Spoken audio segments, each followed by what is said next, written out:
Hello नमस्कार, स्वागत आहे तुमचं माझ्या यूट्यूब चॅनलमध्ये. तर आज आपण पुन्हा आलो होते एका नवीन विषयावर बोलायला. तर खूप जण विचारत होते की तू व्हिडिओ कशी बनवते, काय करते, कोणत्या ॲपमधून बनवते, कसं काय काय काय एक्सेट्रा एक्सेट्रा एक्सेट्रा. खूप जणांना प्रश्न असतात. मलाही सुरुवातीला प्रश्न असायचे जेव्हा मी दुसऱ्यांचे व्हिडिओ बघायचे. तर वाटायचं की हे कसे बनवतात, काय बनवतात, कुठून बनवतात, ह्यांना कसं काय एवढं सगळं जमतं आणि एवढे व्हेरिएशन हे कसं काय करतात, थंबनेल खूप छान छान बनवतात. तर सगळ्या प्रश्नांची उत्तर देते मी तुम्हाला. तर चला आपण सुरुवात करूया. तर सगळ्यात महत्त्वाचं की माझ्याकडे कोणता मोबाईल आहे व्हिडिओ शूट करण्यासाठी, तर मी तुम्हाला सांगेन अत्यंत खराब खराब खराब क्वालिटीचा मोबाईल आहे माझ्याकडे. सुरुवातीलाही होता माझ्याकडे रेडमीचा Y3 काहीतरी होता. तो पण अक्षरशः मी व्हिडिओ शूट करायला घेतला की फालतू व्हिडिओ शूट केला की एकदम अंधार दिसायचा, एकदम ब्लॅक क्वालिटी, अजिबात क्वालिटी क्लिअर नव्हती, काही नाही. पण नंतर मिस्टरांनी मला हा मोबाईल घेऊन दिला जो मी वापरते सध्या याने शूट करते. तो ओप्पोचा आहे. पण तिथेही ते फसले गेले. त्यांनी जेव्हा मोबाईल घेतला तेव्हा एवढ्या काय आयडिया नव्हत्या, काही नव्हतं, काहीच नाही. तर त्यांना वाटलं छान सेल्फी कॅमेरा छान आहे, फोटोज छान येत आहेत, मस्त ब्लॅक माणूस चांगला पांढरा दिसतोय, असं काय हरकत नाही, व्हिडिओ पण छान येत आहेत. म्हणजे ह्या मोबाईलचा ओप्पोचा आता कोणताही काय एवढा आयडिया नाही, कारण मी एवढं बघत बसलेलं नाही.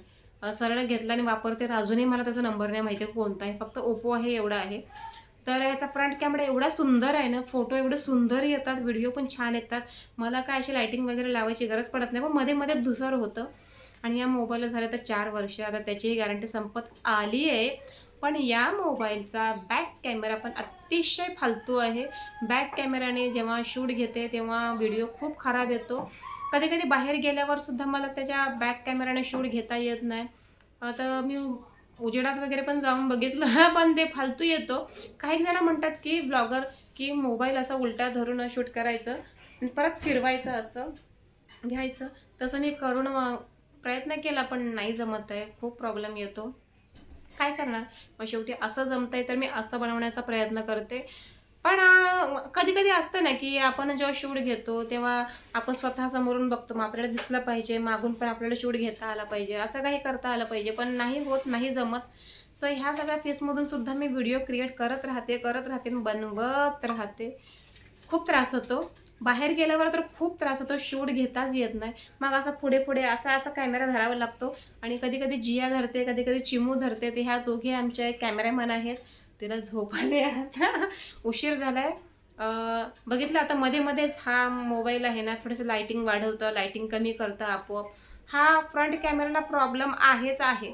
सांगते काय, व्हिडिओ बनवणं खूप अवघड आहे, सोपं नाही आहे. प्रत्येकाकडे 1,00,000चा फोन आहेच असं नसतं. कोणाकडे 10,000चा असेल, कोणाकडे 8,000चा असेल.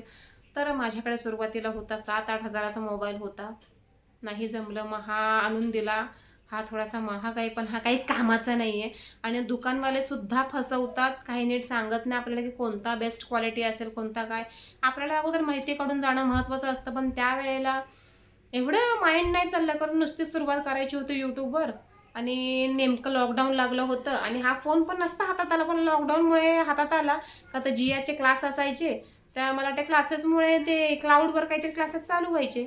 मग आणून दिला आणि जिया सकाळची मला वाटते क्लास घ्यायची सकाळ दुपारी. त्यानंतर मग मी म्हटलं चला यूट्यूब. तेव्हा मला खरं तर कळालं, तर मी अजून स्वप्नात काय धुंदीत होते. एवढं शिक्षण बिक्षण सगळं करून आपण एवढं मॅच्युअर्ड असून आपल्याला एवढी आयडिया नव्हती की यूट्यूब काय आहे, काय काही कळायचं नाही.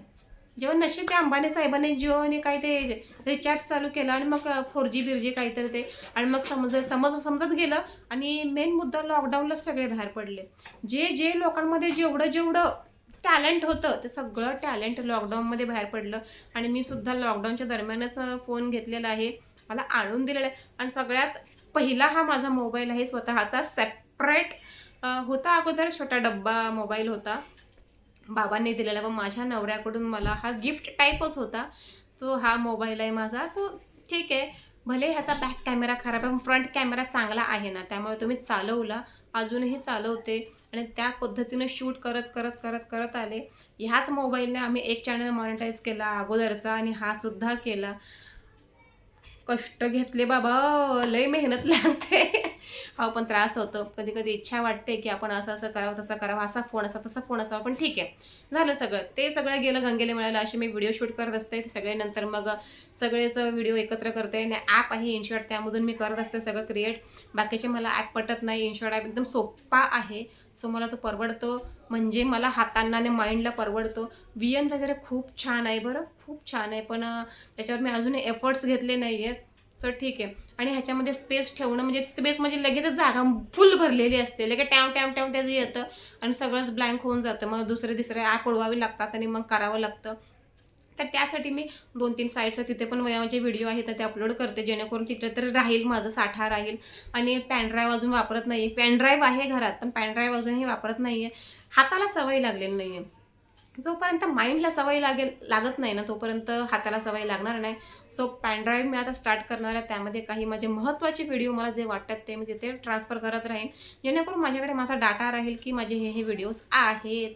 आणि वाईट वाटतं जेव्हा कधीतरी काही प्रॉब्लेम होतो आणि आपले व्हिडिओज जातात, तेव्हा काय होतं की आपण काही क्षण टिपलेले आहेत, आपले महत्त्वाचे काही व्हिडिओ आहेत, खूप छान छान आपले काहीतरी एक मोमेंट्स आपण कॅप्चर केलेले आहेत. सो अशा सगळ्या गोष्टींसाठी आहे ना, आपल्याकडे ते सेव्ह असणं खूप महत्त्वाचं आहे. तर ते साईड बाय साईड सेव्हसुद्धा करत राहा. बाकी मी तुम्हाला काही सांगू शकणार नाही. आणि एवढंच की व्हिडिओ बनवता बनवता स्वतःकडे सुद्धा लक्ष देणं खूप महत्त्वाचं आहे. हा हात खूप दुखतो, कारण ह्या हाताने आणि ह्या अंगठ्यानेच आणि ह्या बोटानेच आपण कामं करतोय. शाळेमध्ये 10वीला असताना अक्षरशः 10-10, 5-5, 8-8 वेळा पेपर लिहिलेत. प्रत्येक पेपर, जॉमेट्री म्हणा, बीजगणित म्हणा, ते काय ते विज्ञान आणि भूगोल आणि इतिहास, सगळे पेपर 5-5, 6-6, 10-10 वेळा आपण लिहायचो रात्रीचे 3-3 वाजेपर्यंत. पण हे हात कधी दुखले नाही, कधीच दुखले नाहीत.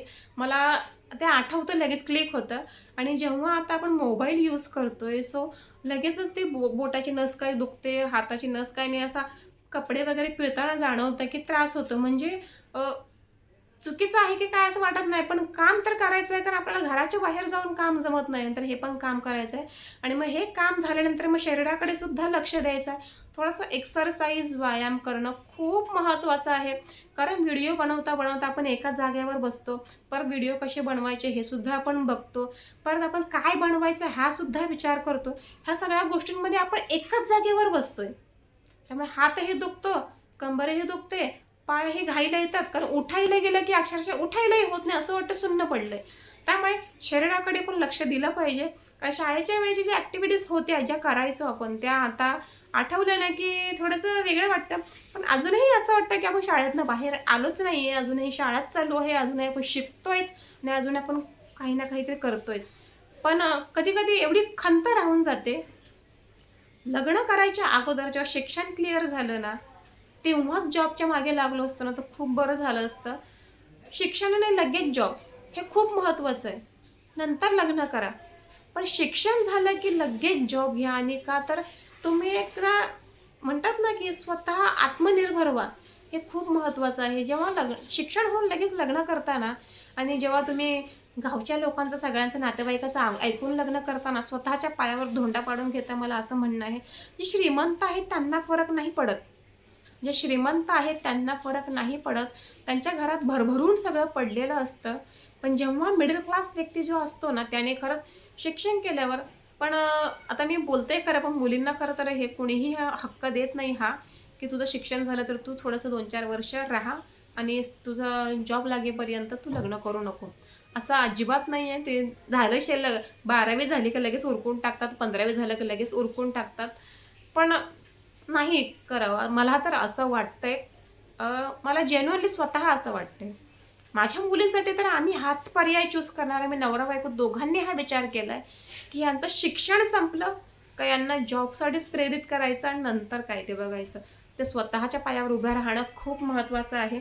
मग ते ह्या असं यूट्यूबच्या वगैरे मागे धडपडायची गरज नाही आहे, दुसऱ्या कुठल्या तरी गोष्टीच्या मागे धडपडायची गरज नाही आहे, त्रास होणार नाही. असं ते सगळं ठीक आहे, तर झाल्या गोष्टी. पण एक पुढचा सेटबॅक जो आहे ना, तो आम्ही ठरवून ठेवला आहे.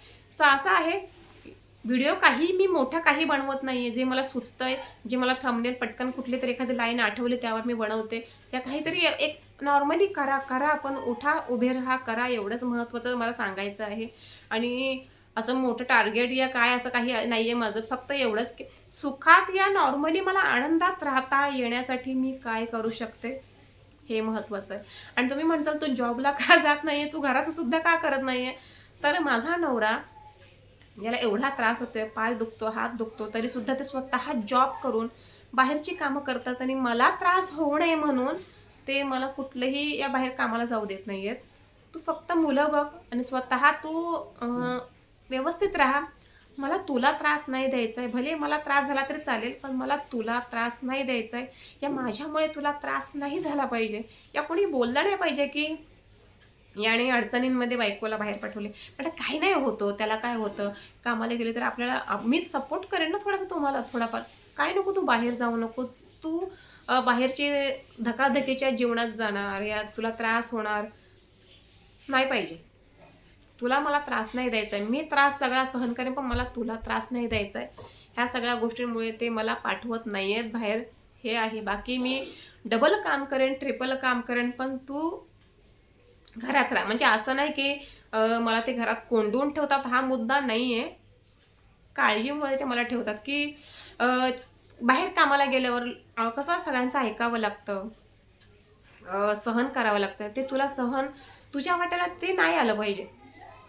त्यांचं हे आहे आणि तू ठीक आहे कुठे कामाला जाऊ नये ना, ती इमेज नाही गेली पाहिजे. मग त्यांना असं वाटतं की काहीतरी असं मोठं काम केलं पाहिजे, मोठं काम केलं पाहिजे. म्हणजे एक स्टेटस हवा. स्टेटस तर म्हटलं हो तसा विचार करू नका, काही नाही हो, 4 पैसे येतील आपले. नाही, मी आणतोय ना 4 पैसे. जे तू बाहेर जाऊन 4 पैसे आणशील ना, ते मी आणतोय, मी करतोय ना हँडल. तू फक्त व्यवस्थित राहा, चिमूकडे जास्तीत जास्त लक्ष दे आणि बाकीचं तुला यूट्यूब मार्गे काय करता येईल ते कर, बाकी काही नाही. सो असं सगळं आहे. सो या पद्धतीने मला व्हिडिओ बनवण्याची परमिशन मिळालेली आहे अशी. आणि ठीक आहे, मी भाग्यवान आहे तशी आहे. खूप जण म्हणतात की तू भाग्यवान नाही आहे, पण नाही, मी खूप खूप खूप जास्त भाग्यवान आहे. सो ठीक आहे, होतं एवढं आजच्यासाठी.